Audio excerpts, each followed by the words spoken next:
Hey everyone, welcome back to this channel. तो आज हम स्टार्ट करने वाले हैं अपने रिवीजन के साथ और फर्स्ट चैप्टर स्टाफिंग स्टार्ट करेंगे। ज़्यादा लंबी वीडियो नहीं होगी तो पूरा चैप्टर हम लोग अच्छे से रिवाइज कर लेंगे। तो स्टार्ट करते हैं जल्दी से। देखो, सबसे पहले मीनिंग समझते हैं कि स्टाफिंग है क्या, और उससे पहले आपको समझना है कि मैनेजमेंट जिसके कुछ फंक्शंस होते हैं। आपको पता है मैनेजमेंट के 5 फंक्शंस हैं। कौन से? Post DC. पोस्ट डीसी क्या है? Planning, organising, staffing, directing and controlling. ठीक है, planning, organising, staffing, directing and controlling. हमें पढ़ना है स्टाफिंग। देखो, स्टाफिंग क्या है? स्टाफिंग का मतलब है कि आप अपने ऑर्गेनाइजेशन में स्टाफ को मैनेज करोगे, लोगों को मैनेज करना है, लोगों को रिक्रूट करना है, उन्हें सिलेक्ट करना है। क्योंकि अगर आपके ऑर्गेनाइजेशन में सारे मशीन्स हैं, टूल्स हैं, बट अगर लोग ही नहीं है तो काम कैसे होगा? तो इसीलिए कहा जाता है कि स्टाफिंग से ह्यूमन, जो आपकी ऑर्गेनाइजेशन में लाइफ लेके आता है, वो आपकी ह्यूमन रिसोर्स होती है। ठीक है, तो स्टाफिंग का मतलब क्या है कि आपको अपने स्टाफ को मैनेज करना है, अपने ह्यूमन रिसोर्स को मैनेज करना है। इसीलिए हम स्टाफिंग को ह्यूमन रिसोर्स फंक्शन भी कहते हैं। ठीक है, ये चीज याद रखना आपको। अब इसके अगर डेफिनेशन देखें जल्दी से, तो देखो क्या लिखा है। It means putting the right person at the right job, having right qualifications, doing the right task at the right time.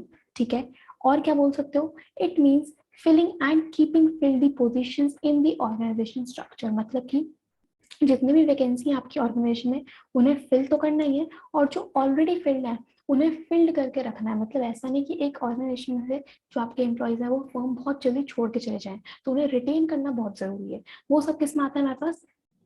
Staffing में। ठीक है, ये क्लियर। इसके बाद अगर हम देखें इसकी इंपॉर्टेंस, कि स्टाफिंग की क्या इंपॉर्टेंस है, तो देखो फ्लो चार्ट बना के चलते हैं, ज्यादा अच्छे से आपको क्लियर समझ में आएगा। सबसे पहले यहाँ पे लिखते हैं हम लोग, helps in obtaining competent personnel. ठीक है, कि स्टाफिंग के थ्रू आप well qualified competent personnel hire करोगे। ठीक है, सबसे पहले importance. Second is makes for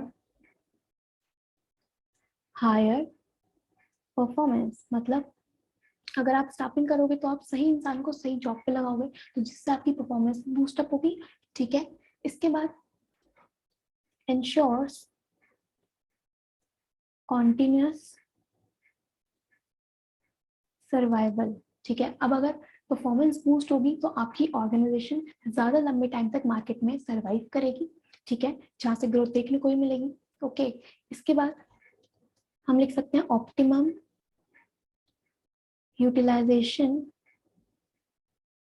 of human resource. ठीक है, स्टाफिंग फंक्शन के थ्रू आप प्रॉपर यूटिलाइजेशन करोगे अपनी ह्यूमन रिसोर्स का, ना तो अंडर यूटिलाइजेशन होगा, ना ही ओवर स्टाफिंग होगा। ठीक है, और लास्ट हम लिख सकते हैं इधर, इम्प्रूव्स जॉब सेटिस्फैक्शन। ठीक है, एम्प्लॉयज का मोरल बूस्ट होगा और वो बहुत ज़्यादा सेटिस्फाइड फील करेंगे अपनी जॉब से भी। ठीक है, तो इंपॉर्टेंट में आपको यही पॉइंट्स लिखने आपको बुक में मिल जाएंगे। फ्लो चार्ट्स बना के चलना, जिससे आप एग्जाम से पहले बहुत अच्छे से रिविजन कर पाओगे। ठीक है, इसलिए मैं फ्लो चार्ट्स बना रही हूँ। ओके, ये हो गई इंपॉर्टेंस। ओके, चलो अब बढ़ते हैं इसके मेन टॉपिक के ऊपर, जो कि आपके पास staffing process. Staffing process is important. इसमें आपको कुछ स्टेप्स पढ़ने हैं, तो उनको वन बाय वन डिस्कस करते हैं जल्दी से हम लोग। तो सबसे पहला जो हमारे पास स्टेप आता है वो है आपके पास एस्टिमेटिंग मैन पावर रिक्वायरमेंट। इसका मतलब क्या है कि अगर आपको स्टाफिंग फंक्शन परफॉर्म करना है तो सबसे पहले आपको देखना है कि हमें कितने लोगों की रिक्वायरमेंट है, या फिर कितने लोग हमारी ऑर्गेनाइजेशन में काम कर रहे हैं। ठीक है, तो सबसे पहले आपको यही देखना है कि कितने लोगों की रिक्वायरमेंट है आपको। ठीक है, तो इस फर्स्ट स्टेप में आपको 2 एनालिसिस करके चलने होते हैं। एक आता है हमारे पास वर्क लोड एनालिसिस, और एक होता है वर्क फोर्स एनालिसिस। ठीक है, फर्स्ट स्टेप है, उसमें 2 एनालिसिस करने हैं, एक वर्क लोड एनालिसिस, दूसरा work force analysis. Work load analysis क्या है? इसका मतलब है कि आपकी ऑर्गेनाइजेशन में कितने लोगों की रिक्वायरमेंट है, उनके पास क्या स्किल्स होनी चाहिए। ठीक है। और वर्क फोर्स का मतलब क्या है कि करंटली आपकी ऑर्गेनाइजेशन में कितने लोग काम कर रहे हैं। ओके, मैं यहाँ पे लिख देती हूँ। वर्कलोड का मतलब है रिक्वायरमेंट कितनी है, ठीक है, और वर्क फोर्स का मतलब अवेलेबल अभी कितने हैं आपकी ऑर्गेनाइजेशन में। ओके, तो workload analysis and work force analysis. Okay, सही। इसके बाद सेकंड स्टेप आता है हमारे पास रिक्रूटमेंट।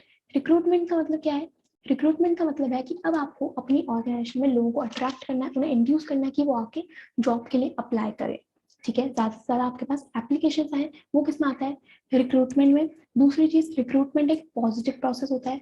पॉजिटिव प्रोसेस क्यों होता है? क्योंकि इसमें आप सभी को चांसेस दे रहे हो कि वो आके जॉब के लिए अप्लाई करें। ठीक है, तो it's a positive process. Recruitment का मतलब क्या है कि लोगों को अट्रैक्ट करना कि वो आके जॉब के लिए अप्लाई करें, दैट इज रिक्रूटमेंट। ठीक है, इसके बाद थर्ड आता है हमारे पास सिलेक्शन। सिलेक्शन का मतलब अब जितने भी एप्लीकेशंस आए हैं उनमें से बेस्ट कैंडिडेट को हमें सिलेक्ट करना है कि आपको रिक्वायरमेंट थी 5 लोगों की, अप्लाई किया है 15 पीपल ने, तो आपको सिलेक्ट करना पड़ेगा उनमें से। ठीक है, दूसरी चीज, सिलेक्शन एक नेगेटिव प्रोसेस होता है।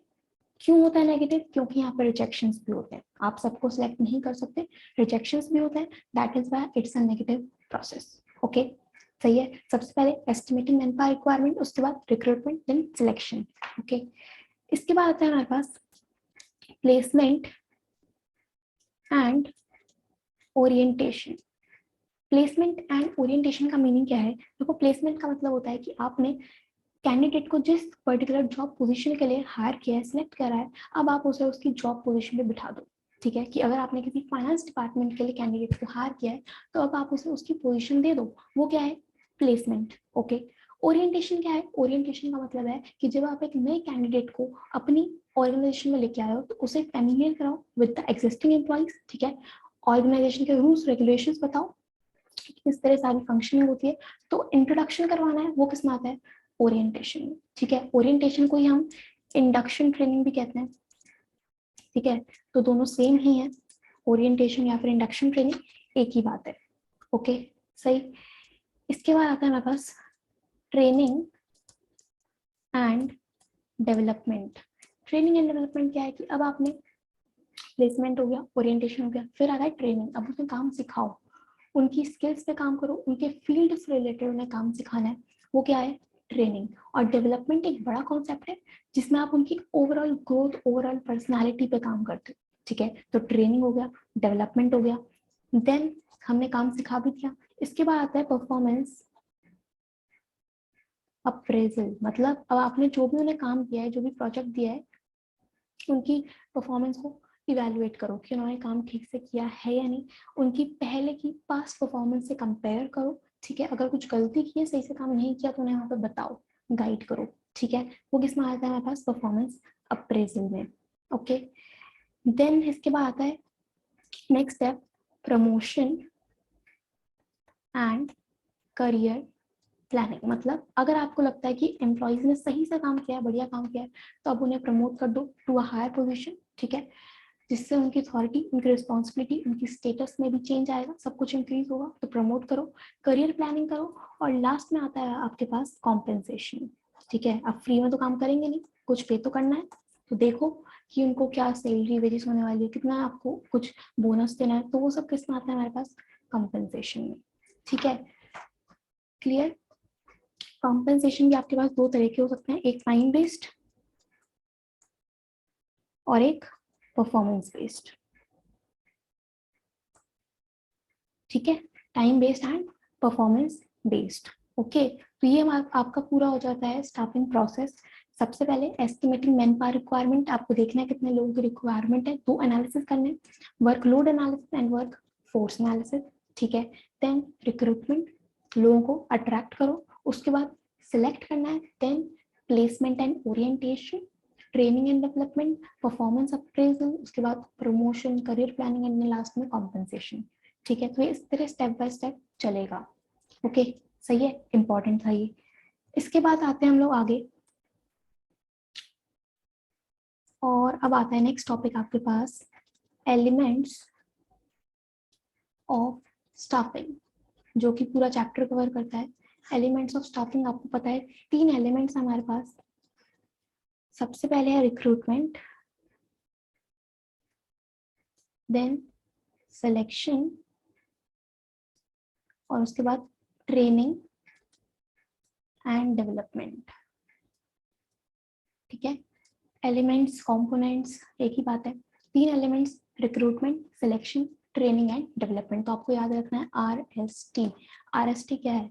Recruitment, selection, training and development. ठीक है, इन तीनों का ही मतलब आपको पता है, अभी आपने प्रोसेस में पढ़ा। अच्छा, अब हम इन्हें डिटेल में पढ़ते हैं। सबसे पहले बात करते हैं रिक्रूटमेंट की। तो देखो, रिक्रूटमेंट का मीनिंग हमने देख लिया, बट अब रिक्रूटमेंट करने के लिए भी आपके पास 2 तरीके हैं, 2 सोर्सेज हैं। यहाँ लिखता हूँ सोर्सेज ऑफ रिक्रूटमेंट। तो 2 तरह से आप रिक्रूटमेंट कर सकते हो, एक इंटरनल और दूसरा एक्सटर्नल। इंटरनल क्या है, एक्सटर्नल क्या है? इंटरनल रिक्रूटमेंट का मतलब होता है कि आप अपनी ऑर्गेनाइजेशन के अंदर अंदर से रिक्रूटमेंट कर रहे हो, आप किसी नए एम्प्लॉय को हायर या उन्हें अट्रैक्ट नहीं कर रहे। ठीक है, तो ऑर्गेनाइजेशन के अंदर से जो रिक्रूटमेंट होता है वो तो आपके पास इंटरनल, और अगर आप नए एम्प्लॉयज को चांस दे रहे हो कि वो आके जॉब के लिए अप्लाई करें, ठीक है, वो होता है एक्सटर्नल रिक्रूटमेंट। ठीक है, अब इंटरनल रिक्रूटमेंट करने के लिए भी 2 तरीके हैं आपके पास, एक होता है ट्रांसफर और एक होता है प्रमोशन। ठीक है, ट्रांसफर एंड प्रमोशन। ट्रांसफर क्या है? ट्रांसफर का मतलब है कि आप एक एम्प्लॉय की पोजीशन शिफ्ट कर रहे हो, एक एम्प्लॉय को शिफ्ट कर रहे हो एक डिपार्टमेंट से दूसरे डिपार्टमेंट में, या एक ब्रांच से दूसरे ब्रांच में। ठीक है, उससे उसकी अथॉरिटी, रिस्पॉन्सिबिलिटी, उसके पे में कोई भी चेंज नहीं आ रहा है, सब कुछ सेम है, बस आपने उसकी पोजीशन चेंज कर दी है। ठीक है, कि पहले वो मार्केटिंग का पार्ट था, अब उसे फाइनेंस का पार्ट बना दिया है, दोनों सेम ही पोजीशन पे। ठीक है, वो होता है ट्रांसफर। ओके, प्रमोशन क्या है? प्रमोशन मतलब कि पहले एक एम्प्लॉय लोअर लेवल पे काम कर रहा था, अब आपने उसे हाई लेवल पे शिफ्ट कर दिया, जिससे उसकी अथॉरिटी में चेंज आया है। ठीक है, अथॉरिटी इंक्रीज हुई है, रिस्पॉन्सिबिलिटी इंक्रीज हुई है, उसका स्टेटस इंक्रीज हुआ है। ठीक है, कॉम्पेंसेशन भी इंक्रीज हो जाएगा। ये सब किस में आता है? प्रमोशन में। प्रमोशन हमेशा नीचे से ऊपर होता है और ट्रांसफर सेम लेवल पे होता है। ठीक है, तो ट्रांसफर एंड प्रमोशन दोनों ही सोर्सेज में इंटरनल रिक्रूटमेंट हुआ है, आपने किसी नए एम्प्लॉय को हायर नहीं किया है। ठीक है, तो सोर्सेज कितनी? 2, एक इंटरनल और एक एक्सटर्नल। इंटरनल में भी 2, ट्रांसफर एंड प्रमोशन। ओके, इसके बाद अगर एक्सटर्नल की बात करें तो एक्सटर्नल सोर्सेज इंपॉर्टेंट है एग्जाम पॉइंट ऑफ व्यू से। इसमें बहुत से पॉइंट्स आ जाते हैं जो इसको हम जल्दी से शॉर्ट में डिस्कस करते हैं। ओके, फर्स्ट आपके पास डायरेक्ट रिक्रूटमेंट। देखो, इंटरनल सोर्सेज में डायरेक्ट रिक्रूटमेंट क्या है? डायरेक्ट रिक्रूटमेंट बेसिकली जितने भी अनस्किल्ड या सेमी स्किल्ड वर्कर्स होते हैं उनके लिए होता है। ठीक है, कि आप क्या करते हो, अपनी ऑर्गेनाइजेशन के गेट पे एक नोटिस पेस्ट कर देते हो, जिसमें आप बताते हो कि आपको कितने लोगों की रिक्वायरमेंट है, क्या उनके पास स्किल्स होनी चाहिए, और उस नोटिस को पढ़ के लोग जॉब के लिए अप्लाई करते हैं। ठीक है, ये होता है semi skilled, semi and unskilled workers के लिए। ठीक है, तो अगर आपको केस स्टडी में ये वर्ड दिख जाए तो समझ जाना कि डायरेक्ट रिक्रूटमेंट की बात कर रहा है। ठीक है, ये कीवर्ड है तो इसको देख के आपको आइडेंटिफाई करना आना चाहिए। ठीक है, तो डायरेक्ट रिक्रूटमेंट यही है। ओके, सेकंड है हमारे पास कैजुअल कॉलर्स। कैजुअल कॉलर्स क्या है? कि आप कुछ एम्प्लॉयज का डेटाबेस मेंटेन करके चलते हो, जिसको आप फ्यूचर में यूज करोगे अगर कुछ भी वैकेंसी निकलती है, कि मुझे आज सपोज मेरे पास एप्लीकेशंस आए हैं 100 लोगों की, और मुझे रिक्वायरमेंट अभी केवल 90 लोगों की थी। ठीक है, 90 लोगों की, तो मैंने बाकी जो 10 लोग रह गए उनका जो सीवी है, उनका जो डेटा है, वो अपने पास मेंटेन करके रखा है। अगर मुझे इन फ्यूचर जॉब की फिर से रिक्वायरमेंट होगी तो मैं सबसे पहले उन 10 लोगों का ही सीवी चेक करके उन्हीं में से सिलेक्शन करूंगी, जिससे मेरा फ्यूचर में टाइम सेव होगा। ठीक है, वो क्या है? Casual callers. ओके, इसमें आपको एक कीवर्ड मिल सकता है अनसॉलिसिटेड एप्लीकेंट्स। ठीक है, ये कीवर्ड्स बता रही हूँ आपको, केस स्टडी में मिलेगा तो आपको समझ में आ जाएगा कि कौन सा एलिमेंट की बात कर रहा है। ओके, देन आपके पास आता है एडवर्टीजमेंट्स। एडवर्टीजमेंट हम बात कर रहे हैं, न्यूज़पेपर्स में भी एडवर्टीजमेंट निकलते हैं जॉब से रिलेटेड, तो वो सब इसमें आता है। देन आपके पास आता है एक एम्प्लॉयमेंट एक्सचेंज।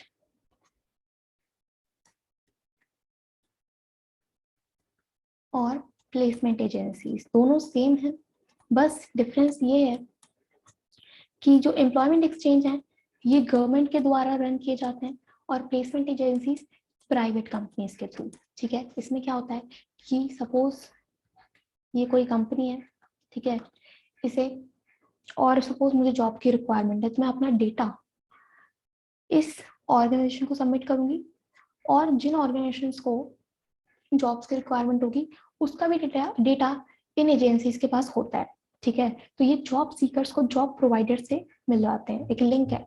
ठीक है, प्लेसमेंट एजेंसीज और एम्प्लॉयमेंट एक्सचेंज दोनों का सेम ही मीनिंग है, बस एम्प्लॉयमेंट एक्सचेंज गवर्नमेंट के थ्रू रन किया जाता है और प्लेसमेंट एजेंसीज प्राइवेट कंपनीज के थ्रू। ठीक है, तो it's a link between job providers and job seekers. ठीक है, दोनों का ही डेटा इनके पास होता है। ओके, इसके बाद आपके पास कैंपस रिक्रूटमेंट।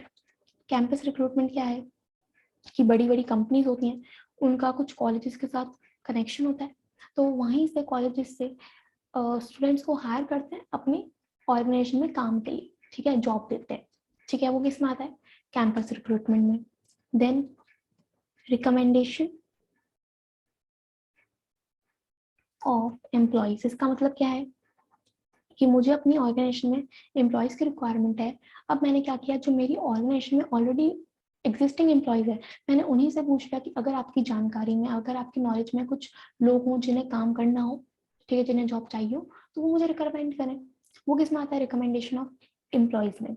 ओके, तो ये भी एक टाइप का आपका एक्सटर्नल रिक्रूटमेंट है। Okay, then labour contractors. Labour contractors यानी कि इनके अंडर बहुत सारा लेबर होता है। ठीक है, अगर आपको शॉर्ट नोटिस पे बहुत सारे वर्कर्स की रिक्वायरमेंट है तो लेबर कॉन्ट्रैक्टर्स आपको लेबर प्रोवाइड करते हैं at a very short notice. Okay, इसके बाद एडवर्टाइजिंग ऑन टेलीविजन। टीवी पे भी बहुत सारी एड्स आती हैं, तो वो जब आप एड्स देखते हो तो वो किसका पार्ट होता है, एडवर्टाइजिंग ऑन टेलीविजन का। और इसके बाद लास्ट आता है हमारे पास वेब पब्लिशिंग, मतलब बहुत सारे कंपनीज होती हैं जो जॉब प्रोवाइड कर रही है और उनकी अपनी अपनी वेबसाइट्स हैं। ठीक है, naukri.com, jobstreet.com, तो ये सब जितनी वेबसाइट्स हैं वहाँ पे आप जॉब्स के लिए अप्लाई कर सकते हो, अलग अलग कंपनीज के बारे में आप रिसर्च कर सकते हो। ठीक है, तो यहाँ पे हम बात करते हैं वेबसाइट्स की। ओके, ये सब किस में आता है हमारे पास, एक्सटर्नल रिक्रूटमेंट में। ठीक है, और यहाँ से केस स्टडी बनेगा तो इसको रीड करना जरूरी है फ्रॉम एनसीईआरटी। ओके, एनसीईआरटी पढ़नी है जरूरी। ओके, तो हमने देखा रिक्रूटमेंट दो तरह से होगा, एक इंटरनल और दूसरा एक्सटर्नल। ठीक है, इंटरनल में दो, एक ट्रांसफर और दूसरा प्रमोशन। ठीक है, और एक्सटर्नल में हमने ये सभी सोर्सेस अच्छे से पढ़ लें। ठीक है, बाकी इंटरनल और एक्सटर्नल के क्या डीमेरिट्स और मेरिट्स हैं वो आप बुक से अच्छे से रीड करना, बहुत छोटे छोटे पॉइंट्स हैं, बहुत आसानी से आप लिख दोगे। ठीक है, चलो अब आगे बढ़ते हैं सेकेंड एलिमेंट पे, जो कि है आपके पास सिलेक्शन। सिलेक्शन क्या है कि अब आपको लोगों को सिलेक्ट करना है, बेस्ट कैंडिडेट को सिलेक्ट करना है। वो किस में आता है, सिलेक्शन। ठीक है, सिलेक्शन का भी प्रोसेस है जो कि इंपॉर्टेंट है, जिसमें सबसे पहला स्टेप आता है आपके पास प्रीलिमिनरी स्क्रीनिंग। प्रीलिमिनरी स्क्रीनिंग क्या है कि आप सबसे पहले कैंडिडेट से एक एप्लीकेशन फॉर्म फिल करवाते हो। ठीक है, जहाँ से उनकी वोकैबुलरी चेक हो जाती है। ठीक है, कि वो कितने अच्छे से प्रेजेंट कर पा रहे हैं अपने आप को, कितने अच्छे से एक्सप्रेस कर पा रहे हैं, तो वहीं पे आप डिसाइड कर लेते हो आपको किन एम्प्लॉइज को सिलेक्ट करना है और किन्हें रिजेक्ट करना है। तो सबसे पहला स्टेप प्रीलिमिनरी स्क्रीनिंग। ठीक है, इसके बाद प्रीलिमिनरी स्क्रीनिंग में जो कैंडिडेट्स पास हो जाते हैं फिर होते हैं उनके सिलेक्शन टेस्ट। सिलेक्शन टेस्ट, ठीक है, बेसिकली रिटन टेस्ट होते हैं और सिलेक्शन टेस्ट में आपके पास 5 टेस्ट हो जाते हैं। सबसे पहले इंटेलिजेंस टेस्ट। इंटेलिजेंस टेस्ट क्या है, जिसमें आप एक एम्प्लॉय का इंटेलिजेंस लेवल, उसका आईक्यू लेवल चेक करते हो। ठीक है, उसकी लर्निंग कैपेसिटी चेक करते हो। इसके बाद सेकंड आता है एप्टीट्यूड टेस्ट। एप्टीट्यूड टेस्ट क्या है कि आप देखते हो कि एक एम्प्लॉय का पोटेंशियल क्या है, कि वो कितनी जल्दी नई चीजें सीख पा रहा है। ठीक है, potential to learn new skills. ठीक है। Then trade test. Trade test क्या है कि इसमें आप बात करते हो अपने एम्प्लॉयज की एग्जिस्टिंग स्किल्स के बारे में। मतलब अब एक नया एम्प्लॉय जब आपने रखा है तो उसे नई चीजें तो आप सिखाओगे, ट्रेनिंग तो दोगे, बट अभी करंटली उसके पास क्या एग्जिस्टिंग नॉलेज है, क्या एग्जिस्टिंग स्किल्स है, वो किस टेस्ट से चेक होगा? ट्रेड टेस्ट से। Okay. Then personality test. Personality test में आप ओवरऑल पर्सनैलिटी देखते हो एम्प्लॉय की, कि उसका कॉन्फिडेंस लेवल, उसकी कम्युनिकेशन स्किल्स, उसकी मेच्योरिटी, उसके रिएक्शंस, उसका वैल्यू सिस्टम, ये सब किस में आता है? पर्सनैलिटी टेस्ट में। और लास्ट आता है आपके पास इंटरेस्ट टेस्ट। इंटरेस्ट टेस्ट क्या है कि हर एक एम्प्लॉय का किसी पर्टिकुलर फील्ड, किसी पर्टिकुलर स्किल में इंटरेस्ट होगा, ठीक है। तो उस इंटरेस्ट को भी आपको पहचानना है, समझना है। उसके लिए जो टेस्ट लेते हैं वो होता है इंटरेस्ट टेस्ट। ओके, तो ये सभी इसके टेस्ट हो जाते हैं। इसको भी अच्छे से हमें प्रिपेयर करना है, तो इसको भी अच्छे से आप रीड करना बुक से। ओके, इसके बाद आगे बढ़ें तो थर्ड जो स्टेप आता है वो है हमारे पास एम्प्लॉयमेंट इंटरव्यू। अब आपको क्या करना है, आपने रिटन टेस्ट भी ले लिया, अब होता है फेस टू फेस कन्वर्सेशन। ठीक है, एक ओरल कन्वर्सेशन होता है between the employer and the interview. जो कैंडिडेट है और जो एम्प्लॉयर है उनके बीच में एक ओरल कन्वर्सेशन होगा, जिससे आप उस कैंडिडेट का कॉन्फिडेंस, उसकी कम्युनिकेशन स्किल्स चेक करते हो। ठीक है, वो किसमें? इंटरव्यू में। Then reference and background check. अब रेफरेंस चेक करो, उसका बैकग्राउंड चेक करो। ऐसा ना हो कि एम्प्लॉय बेसिकली बहुत आलसी हो, है ना, या फिर उसे बहुत जल्दी गुस्सा आ जाता हो, या फिर वो किसी टाइप का क्रिमिनल हो। ऐसा तो नहीं है, तो इसके लिए इसका बैकग्राउंड चेक करना बहुत जरूरी है, नहीं तो आपकी ऑर्गेनाइजेशन को फ्यूचर में नुकसान हो सकता है। ठीक है, इसके बाद आता है हमारे पास next step, that is selection decision. अब आपने इतना सब अगर कर लिया कि प्रीलिमिनरी स्क्रीनिंग हो गई, टेस्ट ले लिए, इंटरव्यू हो गया, बैकग्राउंड चेक कर लिया, उसके बाद आपको फाइनल डिसीजन लेना है कि आपको किस एम्प्लॉय को रखना है और किसे रिजेक्ट करना है। ठीक है, इतना हो गया। इसके बाद आता है हमारे पास मेडिकल एग्जामिनेशन। अब जिन एम्प्लॉयज को आपने सिलेक्ट करा है, आप उनका मेडिकल टेस्ट लो, ठीक है, जिससे उनका फिटनेस लेवल, उनकी हेल्थ चेक हो जाएगी। ठीक है ना, ऐसा ना हो कि बहुत जल्दी वो बीमार हो जाता हो, या उसे कोई ऐसा पर्टिकुलर डिसीज हो जिसकी वजह से वो काम नहीं कर पाएगा, तो अल्टीमेटली आपकी ही फर्म को नुकसान होगा। ठीक है, तो मेडिकल एग्जामिनेशन जरूरी है। देन जॉब ऑफर, अगर सब कुछ सही है, परफेक्ट है, तो जॉब ऑफर कर दो। ठीक है, जॉब ऑफर कर दो कि किस स्टेट से आपको आना है काम करने। देन लास्ट आता है हमारे पास कॉन्ट्रैक्ट ऑफ एम्प्लॉयमेंट। अगर एम्प्लॉय अग्री कर देता है जॉब के लिए, तो अब एक अग्रीमेंट होता है between the employer and the employee, that is contract of employment, जिसमें फर्म से रिलेटेड, कंपनी से रिलेटेड, जॉब से रिलेटेड सभी इंफॉर्मेशन लिखी होती है, और उसी कॉन्ट्रैक्ट को हम कहते हैं कॉन्ट्रैक्ट ऑफ एम्प्लॉयमेंट। ओके, और यहाँ पे हमारा सिलेक्शन प्रोसेस हो जाता है खत्म। ओके, देखो किस तरह से हमने करा। सबसे पहले preliminary screening step by step चलेगा, उसके बाद selection test, interview, background checks, selection decision, medical exam, job offer, and last में कॉन्ट्रैक्ट ऑफ एम्प्लॉयमेंट। ओके, ठीक है, क्लियर। तो ये हमने कर लिया, एक तो रिक्रूटमेंट हो गया, उसके बाद हमने सिलेक्शन भी पढ़ लिया। ठीक है, इसके बाद जो लास्ट एलिमेंट आता है स्टाफिंग का, वो है आपके पास training and development. Training and development देखो दोनों सिमिलर कॉन्सेप्ट्स हैं, बस डिफरेंस ये है कि ट्रेनिंग एक छोटा कॉन्सेप्ट है, डेवलपमेंट एक बड़ा कॉन्सेप्ट है। ठीक है, ट्रेनिंग में आप बात करते हो एक एम्प्लॉय की पर्टिकुलर स्किल पे काम करने के लिए, और डेवलपमेंट में उसकी ओवरऑल ग्रोथ, ओवरऑल पर्सनालिटी किस तरह डेवलप कर सकते हो, वो क्या है? डेवलपमेंट। ठीक है, ट्रेनिंग एक जॉब ओरिएंटेड प्रोसेस है, डेवलपमेंट एक करियर ओरिएंटेड प्रोसेस है। ठीक है, बाकी ट्रेनिंग के क्या बेनिफिट्स होते हैं ऑर्गेनाइजेशन को और एम्प्लॉय को, वो आप अपने कॉमन सेंस से लिख सकते हो या बुक से रीड करना, बहुत सिंपल पॉइंट्स है। ठीक है, अच्छा, जो मेन टॉपिक आता है ट्रेनिंग से वो है कि कितने टाइप्स की ट्रेनिंग होती है। देखो, तो ट्रेनिंग हमारे पास इधर लिखते हैं हम लोग, ट्रेनिंग मेथड्स। तो ट्रेनिंग मेथड्स दो तरह से हैं, दो मेथड्स होते हैं, एक ऑन द जॉब और दूसरा ऑफ द जॉब।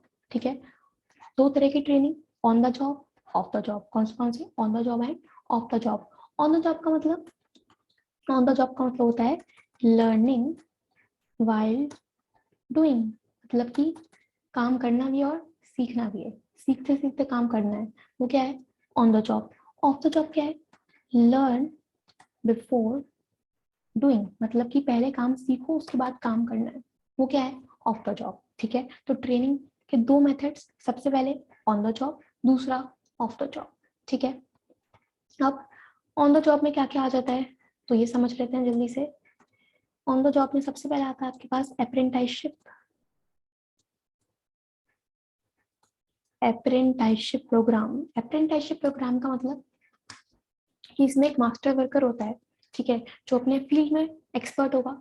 और एग्जाम्पल ले अगर हम प्लम्बर का, कारपेंटर का, बार्बर का, तो ये सब मास्टर वर्कर्स हैं। और इनके अंडर ना कोई एक छोटा लड़का होता है, आप देखते हो साइड में खड़ा होता है, जिसका काम बस ऑब्जर्व करना होता है अपने मास्टर वर्कर को, या फिर वो छोटे मोटे काम करता है कि ये चीज उठा के यहाँ दे दो या वो रख दो, उस तरह का काम वो करता है। और जब वो अपने मास्टर वर्कर को ऑब्जर्व कर करके चीज सीख जाता है तो सारा काम उस पे ही उसे ही दे दिया जाता है। ठीक है, वो किस में आता है अप्रेंटिसशिप प्रोग्राम में। ठीक है, इसके बाद सेकेंड हमारे पास आता है इंटर्नशिप। इंटर्नशिप क्या है कि आपने स्कूल्स और कॉलेजेस में थियोरेटिकल नॉलेज तो ले ली एक पर्टिकुलर सब्जेक्ट से रिलेटेड, अब उसे किस तरह प्रैक्टिकली अप्लाई करना है, उसके लिए आपको क्या करना है कंपनीज में जाकर कुछ टाइम के लिए काम करना है, कुछ मंथ्स के लिए काम करना है, जहाँ पे आपको एक नॉमिनल अमाउंट ऑफ इनकम भी रिसीव होती है जिसे हम कहते हैं स्टाइपेंड। ठीक है, ये क्या है इंटर्नशिप, जहाँ पे आप अपनी प्रैक्टिकल नॉलेज इंक्रीज कर रहे हो। ठीक है, जो आपने अभी तक थियोरी में पढ़ा है अब उसे प्रैक्टिकली अप्लाई करना है, वो क्या है इंटर्नशिप। ठीक है, इसके बाद एक आता है आपके पास जॉब रोटेशन। जॉब रोटेशन मतलब कि इसमें आप बेसिकली एक तरह से ये इंडक्शन ट्रेनिंग ही होता है कि आप एक एम्प्लॉय को शिफ्ट कर रहे हो एक डिपार्टमेंट से दूसरे डिपार्टमेंट में, एक ब्रांच से दूसरे ब्रांच में, सो दैट उसे हर फील्ड की नॉलेज हो जाए। ठीक है, हर फील्ड की नॉलेज हो जाए और इससे उसकी परफॉर्मेंस भी इम्प्रूव होगी। ठीक है, तो ये क्या है जॉब रोटेशन। तीनों में ही क्या हुआ है लर्निंग वाइल डूइंग, मतलब कि काम सीखते सीखते ही काम करा है, चाहे वो इंटर्नशिप हो, जॉब रोटेशन हो, अप्रेंटिसशिप हो। ठीक है, ये किस में आता है ऑन द जॉब में। ओके, अगर बात करें ऑफ द जॉब की, मतलब लर्न बिफोर डूइंग, पहले काम सीखो उसके बाद काम करना है, तो उसमें आपको एक ही पढ़ना है जो कि आपके पास वेस्टिब्यूल ट्रेनिंग। वेस्टिब्यूल ट्रेनिंग क्या है कि कई बार ऑर्गेनाइजेशंस में बहुत बड़ी बड़ी मशीन्स, बहुत बड़े इक्विपमेंट्स होते हैं, और अगर आपने नए कैंडिडेट को हायर किया है और अगर आपने पहले ही दिन उसे उन नई मशीन्स पे काम करने भेज दिया, तो हो सकता है वो मशीन खराब कर दे, है ना, हो सकता है वो खुद को डैमेज कर ले क्योंकि काम करना कभी आता नहीं है, तो उससे आपके ही फर्म को लॉस होगा। तो इसलिए क्या किया जाता है आप एक डमी एनवायरनमेंट क्रिएट करते हो, डमी मशीन्स क्रिएट करते हो, एक सिमिलर एनवायरनमेंट क्रिएट करते हो, वहां पे पहले एम्प्लॉय को काम सिखाते हो, जब वो वहां पे परफेक्ट हो जाता है उन मशीन्स पे, देन आप उसे एक्चुअल प्लेस पे जाके काम करने के लिए भेजते हो। वो क्या है वेस्टिब्यूल ट्रेनिंग। तो हमने देखा सबसे पहले काम सीखा है, ठीक है, डमी मशीन्स पे, उसके बाद एक्चुअल प्लेस पे काम किया है। तो पहले काम सीखा है देन काम किया है, वो किस में आता है ऑफ द जॉब में। ठीक है, इसमें एक ही पढ़ना है वेस्टिब्यूल ट्रेनिंग। ओके, और बस हमारा चैप्टर इतना ही था, हमने पूरा चैप्टर अच्छे से कवर किया। एक बार रिविजन करते हैं फिर से। सबसे पहले देखो स्टाफिंग का मीनिंग हमने देखा, इसके बाद इसकी इंपॉर्टेंस हमने समझी थ्रू अ फ्लो चार्ट, इसके बाद स्टाफिंग का पूरा प्रोसेस हमने समझा, वेरी इंपॉर्टेंट। सबसे पहले man power requirement, estimating the man power requirement, ठीक है, जिसमें दो एनालिसिस आएंगे, एक वर्कलोड एनालिसिस, दूसरा work force analysis. Okay, then recruitment करना है, selection, placement orientation, training and development, performance appraisal, promotion and career planning और कंपनसेशन। ओके, इसके बाद मेजर टॉपिक था कितने स्टाफिंग के एलिमेंट्स कितने हैं, तो आरएसटी आपको याद रखना है। आरएसटी क्या है recruitment, selection, training and development. ठीक है, तो एलिमेंट्स ऑफ स्टाफिंग अगर क्वेश्चन आ जाए तो आपको याद रखना है आरएसटी। आरएसटी है क्या recruitment, selection, training and development. Okay, इसके बाद रिक्रूटमेंट की अगर सोर्सेज की बात करें किस तरह से आप रिक्रूटमेंट कर सकते हो, तो दो सोर्सेज, एक इंटरनल दूसरा एक्सटर्नल। इंटरनल यानी कि ऑर्गेनाइजेशन के अंदर अंदर से रिक्रूटमेंट हो रहा है, तो दो सोर्सेज है, एक तो ट्रांसफर और दूसरा प्रमोशन। ठीक है, ट्रांसफर सेम लेवल पे होगा। ओके, ट्रांसफर किस पे होगा सेम लेवल पे होगा, आपकी अथॉरिटी, रिस्पॉन्सिबिलिटी, कंपेंसेशन में कोई चेंज नहीं आएगा। एंड प्रमोशन यानी कि नीचे से ऊपर, कि पहले आप लोअर लेवल पे काम कर रहे थे, अब आपको हायर लेवल पे शिफ्ट कर दिया, जिससे आपकी अथॉरिटी, आपकी रिस्पॉन्सिबिलिटी, आपके स्टेटस, आपके कॉम्पेंसेशन सब कुछ इंक्रीज होगा। ठीक है। और अगर बात करें एक्सटर्नल रिक्रूटमेंट की, तो एक्सटर्नल रिक्रूटमेंट में हमने बहुत सारी सोर्सेज पढ़ी। ठीक है, उसमें से मैंने आपको कुछ कीवर्ड्स बताए, इन कीवर्ड्स को आइडेंटिफाई करोगे तो आप बहुत अच्छे से केस स्टडी सॉल्व कर लोगे। और इस टॉपिक को अच्छे से प्रिपेयर करना, क्योंकि इंपॉर्टेंट है, केस स्टडी आएगा। ठीक है, केस स्टडी करेंगे अभी हम नेक्स्ट वीडियो में। ओके, तो ये हमने देख लिए। देन सेकेंड एलिमेंट था सिलेक्शन। सिलेक्शन का पूरा प्रोसेस हमने समझा। सिलेक्शन टेस्ट आपको पता होना चाहिए कि इंटेलिजेंस टेस्ट क्या है, एप्टीट्यूड टेस्ट क्या है, इंटरेस्ट टेस्ट क्या होता है, पर्सनालिटी टेस्ट, ट्रेट टेस्टिंग का मीनिंग पता होना चाहिए। ओके, ये पूरा प्रोसेस हमें आता है। इसके बाद लास्ट टॉपिक था ट्रेनिंग। ट्रेनिंग एंड डेवलपमेंट, दो तरह से ट्रेनिंग होंगी, एक ऑन द जॉब, दूसरा ऑफ द जॉब। कौन सा? On the job and off the job. On the job यानी कि लर्निंग वाइल डूइंग, ठीक है, और ऑफ द जॉब यानी कि learn before doing. On the job में क्या क्या आ सकता है? अप्रेंटिसशिप आएगा, इंटर्नशिप आएगा, जॉब रोटेशन आएगा। और ऑफ द जॉब में एक ही पढ़ना है, हो गया है आपके पास वेस्टिब्यूल ट्रेनिंग। ठीक है, और इसी के साथ हमारा पूरा चैप्टर हो जाता है कंप्लीट। इतना ही था, और आई होप आप लोगों को समझ में आया होगा। मिलते हैं नेक्स्ट वीडियो में। थैंक